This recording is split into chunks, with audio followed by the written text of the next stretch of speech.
la deuxième intervention ce matin, donc, soit pour Monsieur Robert Solé. Monsieur Robert Solé est un écrivain journaliste, ancien rédacteur en chef du journal Le Monde et un ancien élève de l'École supérieure de journalisme de Lille, qui est la prestigieuse école de journalisme. Après un court passage au journal Le Nord à Roubaix, toute la carrière de M. Robert Solé est intimement liée au fameux et prestigieux journal Le Monde. Donc il y est passé toute sa carrière de 1969 jusqu'à 2011. Entre-temps, il était le rédacteur en chef. Monsieur Robert Solé a plusieurs ouvrages à son actif. Si je veux prendre les œuvres où il y a l'Égypte, j'en finis pas. Il y a de l'Égypte partout dans ses ouvrages, mais je me contente d'en citer quelques-uns. L'Égypte, par exemple, Passion française, Bonaparte à la conquête de l'Égypte, l'Égypte d'hier en couleur, La vie éternelle de Ramsis II, récemment Sadat en 2013, mais étant littéraire, je ne peux pas non plus ne pas citer Une soirée au Caire. Voilà, donc c'est à vous. Merci beaucoup. Je suis en très bonne compagnie parce que le professeur Sobhi Boustani est à l'INALCO, dirigeait la section arabe de l'INALCO, et moi je suis un étudiant de l'INALCO où je perfectionne mon arabe. Voilà. Donc, j'ai oublié de dire, il est le fameux étudiant tout modeste, je le rencontre dans l'ascenseur, il est là. Et à Yves Lessus, nous avons eu l'occasion déjà, même à Figeac, de parler ensemble. C'est toujours un plaisir de l'écouter parce qu'il domine admirablement cet aspect scientifique de l'expédition, et j'aime particulièrement son livre sur Jomard, grand personnage qu'il a cité d'ailleurs. Alors moi je vais vous parler de Bonaparte et l'islam, pas seulement parce que l'islam est d'actualité, mais parce que, là on disait le choc de deux cultures, effectivement, 5 siècles après la croisade de Louis IX, de Saint-Louis, désastreuse croisade, c'est l'expédition d'Égypte et le premier choc entre une armée occidentale et le monde musulman. Cette expédition d'Égypte, comme vous le savez, avait d'abord un objectif militaire. Il ne faut jamais oublier que l'objectif est d'abord militaire. Il s'agit de combattre les Anglais, puisqu'on n'a pas pu les combattre en Angleterre, ce qui était la mission initiale de Bonaparte. On va aller les combattre en Égypte. Plus exactement, on va prendre l'Égypte, qui est un pays riche, bien placé sur la route des Indes, pour empêcher les Anglais de l'occuper. Ce faisant, il y a une mission, en effet, d'étudier le percement de l'isthme de Suez. Donc une première mission militaire. La deuxième, je n'y reviens pas, technique et scientifique, elle a été parfaitement exposée. La troisième est politique. Elle est politique et un peu déguisée, parce qu'au lendemain de la Révolution française, on ne va pas aller occuper un autre pays. On va aller libérer le peuple égyptien de la tyrannie des Mamelouks. Et on va le faire au nom du sultan de Constantinople, qu'on n'a pas consulté, et qui sera d'ailleurs très fâché par la suite. Bon. Et la conséquence de cette expédition, indépendamment de ses brillantes conséquences scientifiques, c'est une conséquence politique. C'est-à-dire que Bonaparte va détruire le système politique égyptien et de ce fait ouvrir la porte au fondateur de l'Égypte moderne, Mohammed Ali, Mehmet Ali. C'est ça, l'expédition d'Égypte est une bombe à retardement. Sur le coup, contrairement à tout ce qu'on dit souvent, elle n'apporte pas quelque chose d'immédiat à l'Égypte. Les Français laissent l'Égypte à peu près comme ils l'avaient trouvée. Mais c'est une bombe à retardement qui va avoir des conséquences considérables et qui va permettre aux Français, des décennies plus tard, de s'implanter en Égypte par le biais de la culture. Voilà. Alors Bonaparte et l'islam, 5 siècles après la croisade, il ne vient pas du tout en Égypte avec une mentalité de croisée. Vous savez qu'il avait saisi des presses, des imprimes, vous l'avez peut-être dit au début, dont une presse arabe à bord du navire amiral Lorient, et on va imprimer des proclamations en arabe, en français pour les soldats et en arabe pour les Égyptiens, en tout cas ceux qui savent lire. Et la proclamation de Bonaparte à son arrivée en Égypte mérite d'être citée parce qu'elle est d'une modernité, il faut se replacer dans le contexte de l'époque. On ne parlait pas d'islamophobie à l'époque, on est 2 siècles en arrière. Voici ce que dit Bonaparte. Soldats, il dit à ses soldats, « Les peuples avec lesquels nous allons vivre sont mahométans. Leur premier article de foi est celui-ci, il n'y a pas d'autre Dieu que Dieu et Mahomet est son prophète. Ne les contredisez pas, agissez avec eux comme nous avons agi avec les Juifs, avec les Italiens. Ayez des égards pour leurs mouftis et leurs imams, comme vous en avez eu pour les rabbins et les évêques. Ayez pour les cérémonies que prescrit l'Alcoran, pour les mosquées, la même tolérance que vous avez eue pour les couvents, pour les synagogues, pour la religion de Moïse et de Jésus-Christ. Les légions romaines protégeaient toutes les religions. » Alors, il s'adresse à qui? Il s'adresse à une armée laïque, fille de la Révolution, qu'on invite à respecter les musulmans et leurs coutumes. Et c'est là le côté moderne de l'approche de Bonaparte, indépendamment de son cynisme, de tout le reste. Aux Égyptiens, Bonaparte, alors en arabe, fait des proclamations étonnantes. Il dit ceci, au début, « Égyptiens, je ne suis pas venu combattre votre religion. Je suis venu chasser les tyrans. » Les tyrans, c'est les Mamelouks. Moi, je respecte plus que les Mamelouks Dieu, son prophète et le glorieux Coran. Il y a des textes qu'on ne va pas traduire intégralement à l'armée française. Ils seront expurgés pour ne pas trop choquer les soldats. Mais là, on s'adresse aux Égyptiens. Il ira plus loin encore, Bonaparte, en disant ceci. Nous, les Français, nous sommes de vrais musulmans. Alors, vous allez entendre la démonstration. N'avons-nous pas combattu le pape en Italie, le pape qui disait qu'il fallait faire la guerre aux musulmans? Donc nous sommes de bons musulmans. Alors les notables égyptiens, les oulémas, sont troublés par ce discours qui ne les convainc pas vraiment, et pour cause.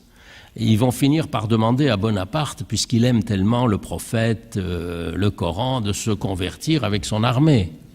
Et dit-on, mais là, ce sont des choses à vérifier, Bonaparte aurait répliqué, c'est pas possible, pour 2 raisons. L'alcool, on n'avait pas privé l'armée française d'alcool, et la circoncision, on ne va pas opérer 40, 50 000. Il se dérobe, et il n'y aura qu'un seul donc général qui va se convertir à l'islam, c'est Menou, qui va devenir Abdallah Menou, et qui va jouer un rôle très important après l'assassinat de Kléber, puisque c'est lui qui va diriger l'armée d'Orient en Égypte. Alors Menou lui-même, les sentiments des officiers français vis-à-vis de l'islam, Menou lui-même, on a des textes de lui, Menou épouse une femme divorcée, une musulmane divorcée, mais qui passe pour une descendante du prophète. Il ne s'agit pas d'un mariage d'amour. Il dit à l'administrateur général de l'armée d'Orient, il lui écrit une petite note, « J'ai épousé une femme à laquelle je n'avais jamais parlé et que je n'avais jamais vue. » C'est une autre époque quand même sympathique. « Ma femme est bonne, ni laide ni jolie, grande, forte, bien faite, de très beaux yeux, la famille est très honnête. Mon mariage est entièrement fondé sur des motifs politiques. Le général Dupuy, commandant du Caire, écrit de son côté à un ami « Nous célébrons ici avec enthousiasme les fêtes de Mahomet. Nous trompons les Égyptiens, par notre simulé attachement à leur religion, à laquelle Bonaparte et nous ne croyons pas plus qu'à celle de Pie le défunt. Alors Bonaparte lui-même est plus ambigu quand même. Bonaparte est plus, je vous disais, il a une approche moderne, il est plus ambigu, Bonaparte. Bonaparte cajole dès son arrivée les oulémas, qui lui ont gentiment, à l'égyptienne, sachant prendre les gens, lui ont donné le titre de Sultan el-Kebir, le grand sultan. Il est très fier, Bonaparte. Il est tellement fier qu'il se fait une robe orientale, avec un turban, etc. Son secrétaire, alors ses collaborateurs vont le faire renoncer à ce costume turc qu'il juge ridicule. Bourrienne, le secrétaire d'ailleurs, il y a une petite note, nous dira par la suite, Bourrienne.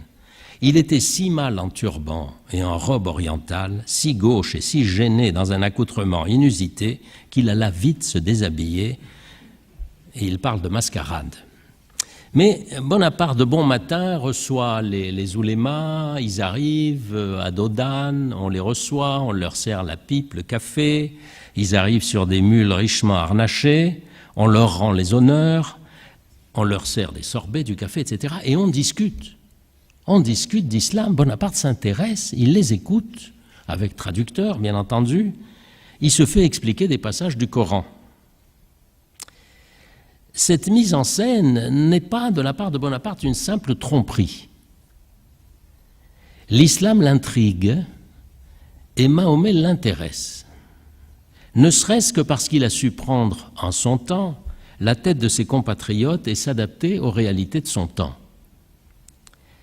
Contrairement à nombre de dirigeants révolutionnaires, Bonaparte attache de l'importance à la religion. Il a toujours attaché de l'importance à la religion comme fondement de l'ordre social, et il va le démontrer par la suite avec le concordat avec l'Église catholique. Nous sommes, il ne faut pas oublier, au lendemain de la Révolution française quand même.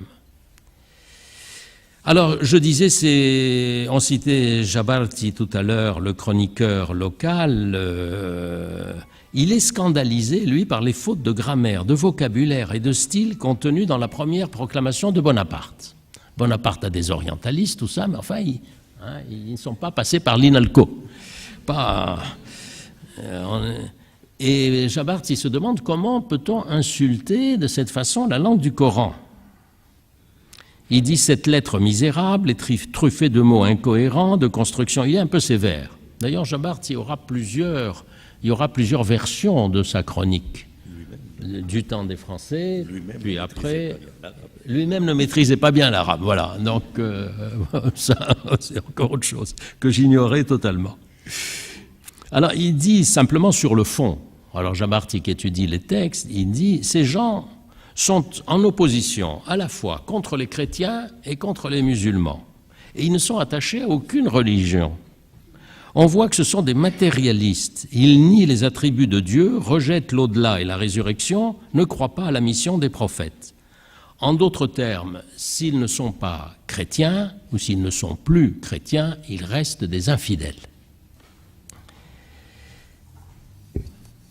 Bon, je passe sur le petit opuscule parce que je ne veux pas être trop long du cheikh Sharawi pour défendre la même thèse, mais ça sera après le départ des Français. C'est toujours suspect, les proclamations qui sont faites après. Elles sont faites souvent pour faire plaisir au sultan. Alors, il y va très fort lui aussi.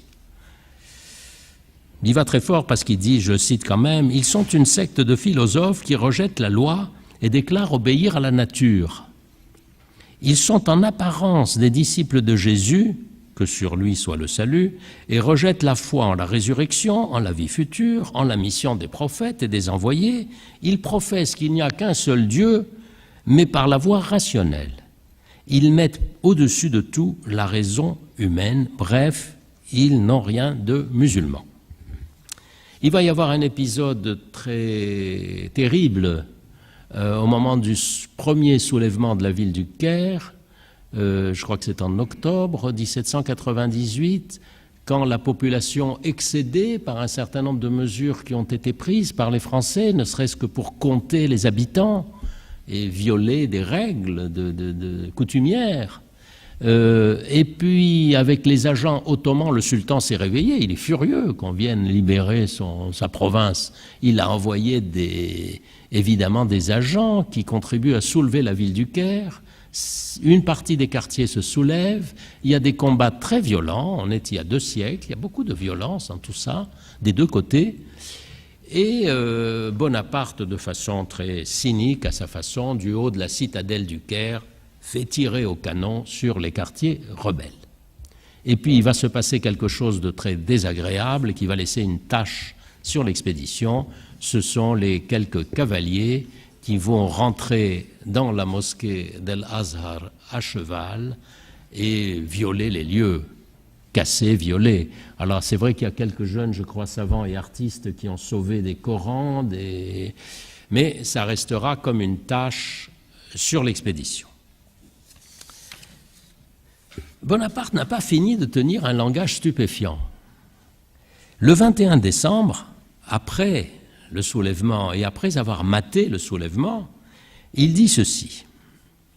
« Ulémas et shérifs, informez vos gens et vos communautés que quiconque s'élève contre moi et s'oppose à moi se lance dans une révolte qui n'est qu'égarement et perversion de l'esprit. Il ne trouvera aucun espoir de salut, ni à mes yeux ici-bas, ni même devant Dieu, pour sa révolte au décret divin. Faites savoir à votre peuple que Dieu a décrété de toute éternité l'anéantissement des ennemis de l'islam et la destruction des croix par mes propres mains, moi Bonaparte. Il a décrété de toute éternité que moi, je viendrai de l'Occident en Égypte pour anéantir les oppresseurs du pays et accomplir ainsi l'ordre que j'ai reçu. Ça continue comme ça. Sachez aussi que je puis faire apparaître au grand jour ce qui se tient caché dans l'esprit de chacun d'entre vous. Je connais la condition de l'homme et ses secrets enveloppés dans les plis de sa personnalité, etc. Bon, je parle. Alors, il ne s'agit plus seulement d'un conquérant, ni même d'un sultan, fût-il le sultan el-Kébir. Il s'agit d'un prophète qui parle, un messie, un envoyé de Dieu, le représentant et le fondé de pouvoir d'Allah sur terre. Bon, ce ne sont que des proclamations, mais elles existent. Alors, plus sérieusement, l'islam, en réalité, est la clé de voûte de sa politique. Et c'est ça qui est intéressant. Il l'indique, alors je crois que Ahmad Youssef doit analyser le mémoire à Kléber, donc je ne vais pas être trop long, mais je le cite simplement parce qu'il est fondamental. Quand il remet les clés à Kléber qui est furieux d'ailleurs, il ne s'attendait pas au départ de Bonaparte, on lui remet les clés, Ahmad Youssef expliquera tout ça, il dit ceci, Bonaparte à Kléber, je cite simplement ça, « Il faut donner aux Égyptiens des chefs, sans quoi ils s'en choisiront eux-mêmes. J'ai préféré les oulémas et les docteurs de la loi, qui sont les interprètes du Coran, qui ont des mœurs douces et qui aiment la justice. Qualité supplémentaire, selon Bonaparte, ils ne savent pas monter à cheval, n'ont l'habitude d'aucune manœuvre militaire, sont peu propres à figurer à la tête d'un mouvement armé. » Bon. Alors il dit simplement ceci, il faut se donner les plus grands soins pour persuader aux musulmans qu'on aime le Coran et qu'on vénère le prophète. Un seul mot, une seule démarche mal calculée peut détruire le travail de plusieurs années. Quant aux chrétiens, parce qu'il y a l'Égypte n'est pas uniquement musulmane, il y a des chrétiens, Bonaparte dit à Kléber, il n'y a pas à s'en inquiéter. Quoi que vous fassiez, les chrétiens seront toujours avec nous. C'est très cynique comme approche. Il faut les empêcher d'être trop insolents, les Coptes, pour que le fanatisme des musulmans ne se retourne pas contre les Français. Il faut endormir le fanatisme en attendant qu'on puisse le déraciner. Je ne sais pas, peut-être que pour Daesh, Al-Qaïda, il y a peut-être des recettes là, je ne sais pas, mais je ne sais pas comment il veut faire. Il faut endormir le fanatisme en attendant qu'on puisse le déraciner. Le vainqueur des pyramides s'est néanmoins trompé sur l'islam. Bonaparte s'est trompé sur l'islam et c'est l'un de ses biographes, un anglo-saxon, Stephen Englewood, qui le souligne, un de ses derniers biographes. Il dit qu'il pensait que les oulémas pouvaient être contrôlés par l'État. En fait, c'est l'inverse. L'État en terre d'islam, dit le biographe, était lui-même une expression de la religion, et tout gouvernement ou toute institution politique qui ne correspond pas à cette définition était en but à la condamnation immédiate. Alors, Bonaparte n'a réussi ni à amadouer la porte, le sultan, ni à rallier l'ensemble des musulmans. Il va jouer une autre carte. Il va jouer la carte de la libération des peuples de la région. À l'islam, on est en pleine actualité. À l'islam, il va opposer l'arabisme. Ce n'est plus l'islam qui sera mobilisateur, mais c'est l'arabisme.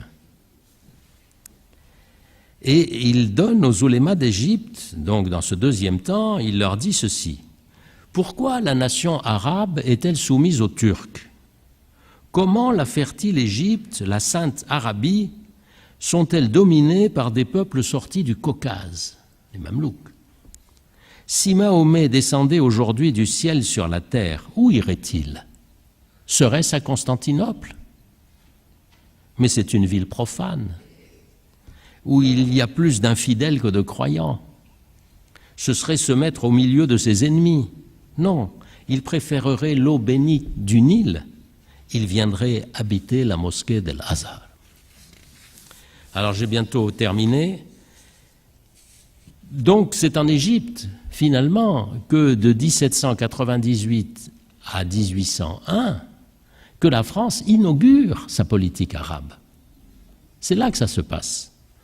Elle va s'appuyer sur l'expérience égyptienne en 1830 pour conquérir l'Algérie, mais elle va le faire de façon beaucoup moins moderne, beaucoup plus colonisatrice en Algérie. Alors on peut, et je vais conclure par là, on peut se demander ce qui se serait passé si la flotte française n'avait pas été détruite à Aboukir, si Bonaparte n'avait pas été prisonnier de sa conquête. On peut se demander si Bonaparte, ce qui se serait passé s'il n'avait pas été stoppé par les Ottomans, aidés des Anglais, à Saint-Jean-d'Acre. Lors de son exil à Sainte-Hélène, il le dira lui-même, où il rêve à ce moment-là, et on rapporte ses propos. Vous savez que de Sainte-Hélène, bon, il faut prendre et laisser. Il aurait dit ceci, Saint-Jean-d'Acre enlevé, si j'avais pris Saint-Jean-d'Acre. L'armée française volait à Damas et à Alep. Elle eût été en un clin d'œil sur l'Euphrate. Les chrétiens de la Syrie, les Druzes, les chrétiens de l'Arménie se fussent joints à elle. J'aurais atteint Constantinople et les Indes, j'eusse changé la face du monde. Il se voyait en empereur d'Orient. Il ne savait pas s'il allait aller vers Constantinople ou bifurquer vers les Indes. De son expérience en Orient, Napoléon a toujours gardé un mélange de nostalgie et d'amertume. Et c'est une des dames d'honneur de l'impératrice Eugénie qui nous rapporte ses propos. Là aussi, je les cite entre guillemets. Ils sont tellement beaux que je les cite tels quels. En Égypte, aurait-il confié à cette dame, Madame de Rémusat, je me trouvais débarrassé du frein d'une civilisation gênante. Je rêvais toute chose et je voyais les moyens d'exécuter tout ce que j'avais rêvé. Je créais une religion. Je me voyais sur le chemin de l'Asie, parti sur un éléphant. Le turban sur ma tête et dans ma main un nouvel Alcoran que j'aurais composé à mon gré. J'aurais réuni dans mes entreprises les expériences des deux mondes, fouillant à mon profit le domaine de toutes les histoires, attaquant la puissance anglaise dans les Indes et renouant par cette conquête mes relations avec la vieille Europe. Et il conclut, je vais conclure aussi, ce temps que j'ai passé en Égypte a été le plus beau de ma vie, car il en a été le plus idéal. Je vous remercie.